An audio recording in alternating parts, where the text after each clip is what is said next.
Hi hello welcome to our channel. ഇന്ന് ഞാനിവിടെ leghorn കോഴി വെച്ചിട്ടുള്ള ഒരു റെസിപ്പിയാണ് ചെയ്തെടുക്കുന്നത്. അപ്പോൾ ലഗോൺ കോഴി അറിയാലോ, ഇറച്ചിക്കോഴി എന്ന് പറയുന്നത്.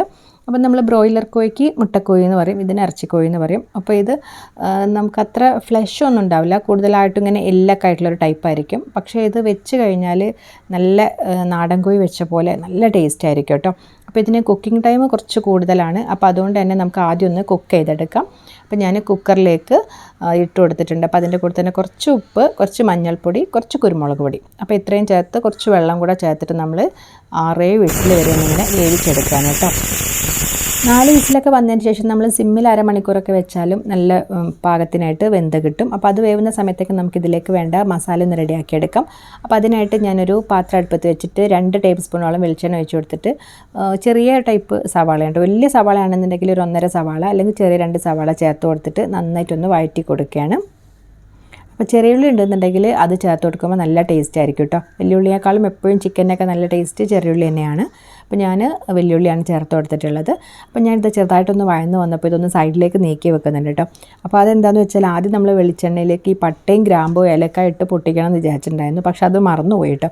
അപ്പോൾ അതുകൊണ്ട് ഞാൻ ആ എണ്ണ ഒന്നിങ്ങനെ നീക്കി വെച്ചിട്ട് അതിലേക്ക് 2 കഷ്ണം പട്ട, 2 ഏലക്കായ, 2 ഗ്രാമ്പു, 1 ഏലക്കായ, പിന്നെ കുറച്ച് ചെറിയ ജീരകം, അത്രയും ചേർത്ത് കൊടുത്തിട്ട് ചെറുതായിട്ടൊന്നിങ്ങനെ പൊട്ടി വരുന്ന സമയത്ത് നമ്മൾ സവാള ഇട്ട് കൊടുക്കേണ്ടത്. അപ്പോൾ ഞാനിത് പൊട്ടിയതിന് ശേഷം ആ ഒരു സവാളയും കൂടെ ചേർത്തിട്ടൊന്ന് വഴറ്റി കൊടുക്കുന്നുണ്ട് കേട്ടോ.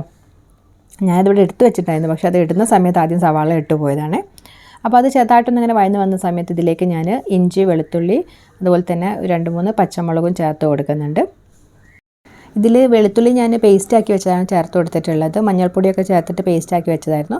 അപ്പോൾ ഏകദേശം ഒന്നിങ്ങനെ വഴന്നൊക്കെ വന്ന സമയത്ത് നമ്മൾ ഫ്ലെയിം ഒന്ന് കുറച്ച് വെച്ചിട്ട് ഇതിലേക്ക് 1/4 ടീസ്പൂൺ മഞ്ഞൾപ്പൊടി, 2 ടീസ്പൂൺ കുരുമുളക് പൊടി, 1/4 ടീസ്പൂൺ ഗരം മസാല, ഇത്രയും ചേർത്ത് കൊടുത്തിട്ടൊന്ന് വഴറ്റി കൊടുക്കുകയാണ്. ആ ഒരു മസാല അവിടെ നിന്ന് റെഡി ആവട്ടെ കേട്ടോ. ആ ഒരു സമയത്തേക്ക് നമ്മൾ ചിക്കന് വെന്തിട്ടുണ്ടോ എന്ന് നോക്കാം. അപ്പോൾ ഞാൻ 6 വിസിൽ വെച്ചതിന് ശേഷം ഞാൻ നോക്കിയിട്ട് അപ്പം കുറച്ചും കൂടെ വേവാനുണ്ടായിരുന്നു. പിന്നെ ഞാൻ 2 വിസിലും കൂടെ ഒന്നിങ്ങനെ വേവിച്ച് റെഡിയാക്കി എടുത്തിട്ടുണ്ട്.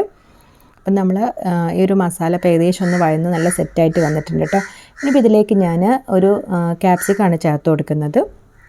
വലിയ ക്യാപ്സിക്കാണെന്നുണ്ടെങ്കിൽ അതിൻ്റെ പകുതി, ഞാൻ ചെറിയൊരു ക്യാപ്സിക്കായിരുന്നു കേട്ടോ. അപ്പോൾ അതാണ് ചേർത്ത് കൊടുത്തിട്ടുള്ളത്. അപ്പോൾ അത് കംപ്ലീറ്റ് ആയിട്ടും ചേർത്തിട്ട് നന്നായിട്ടൊന്ന് വഴറ്റി കൊടുക്കുകയാണ്. അപ്പോൾ നമ്മൾ ഈ പെപ്പർ മസാലയിൽ ക്യാപ്സിക്കൊക്കെ ചേർക്കുമ്പോൾ നല്ല ടേസ്റ്റാണ്. അപ്പോൾ ഇതിലേക്ക് നമ്മൾ തക്കാളി ഒന്നും ചേർക്കുന്നില്ല. ഒരു ക്യാപ്സിക്കം ഇങ്ങനെ വഴന്ന് വരുമ്പോൾ നല്ലൊരു ടേസ്റ്റ് ആയിരിക്കും കേട്ടോ ആ ഒരു മസാലയ്ക്ക്. അപ്പോൾ കുറച്ചും കൂടെ ഉപ്പും കൂടെ ചേർത്ത് നന്നായിട്ടൊന്ന് വഴറ്റി ആ ഒരു ക്യാപ്സിക്കൊക്കെ ചെറുതായിട്ടൊന്നിങ്ങനെ ഉടഞ്ഞൊക്കെ വരുന്ന സമയത്ത് നമ്മളിതിലേക്ക് നേരത്തെ റെഡിയാക്കി വെച്ചിട്ടുണ്ടായിരുന്ന ചിക്കൻ ചേർത്ത് കൊടുക്കുകയാണ്.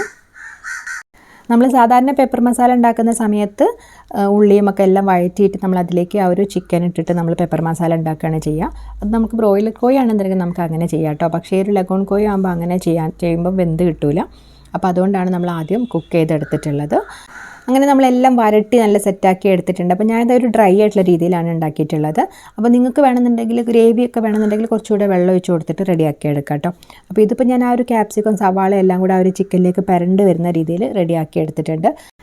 ലഗോൺ കോഴി വെച്ചിട്ടുള്ള ചിക്കൻ പെപ്പർ മസാല ഇവിടെ റെഡി ആയിട്ടുണ്ട്. ജീരകമൊക്കെ ചേർത്തുകൊണ്ട് തന്നെ നമ്മൾ നാടൻ കോഴി വെച്ചിട്ട് ജീരകക്കോഴി വെക്കില്ല, ആ ഒരു ടേസ്റ്റൊക്കെ ആയിട്ട് വന്നിട്ടുണ്ട് കേട്ടോ.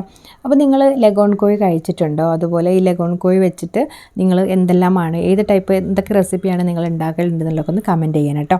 അപ്പോൾ ഇത് ഇത്ര ബ്ലാക്ക് അല്ലായിരുന്നു കേട്ടോ, ഫോട്ടോ എടുത്തപ്പോൾ ഭയങ്കര ഡാർക്കായിട്ടിട്ട് തോന്നുകയാണ്. അപ്പോൾ നമ്മളെ വീഡിയോ ഇഷ്ടമായിട്ടുണ്ടെങ്കിൽ ചാനലൊന്ന് സബ്സ്ക്രൈബ് ചെയ്യുക. അതുപോലെ തന്നെ എന്തെങ്കിലും അഭിപ്രായങ്ങളോ നിർദ്ദേശങ്ങളൊക്കെ ഉണ്ടെന്നുണ്ടെങ്കിൽ കമൻറ്റായിട്ട് അറിയിക്കുകയും ചെയ്യണേ.